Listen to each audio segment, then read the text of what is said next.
ஜீவன் ரெண்டும் சேர்ந்தது தேவன் வகுத்த சாசனம். காதல் எந்த நாடிலும் கவிதை போல சாஸ்வதம். இன்று வந்த நேசமோ பூர்வ ஜன்மயோகம்.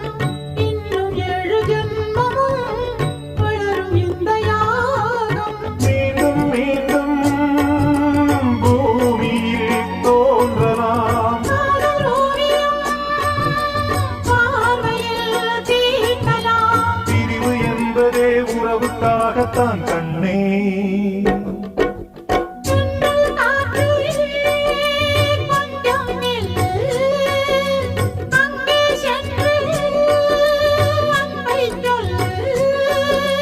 தனிமை கொதிக்குது, நினைவினில் நானும் அடிக்குது.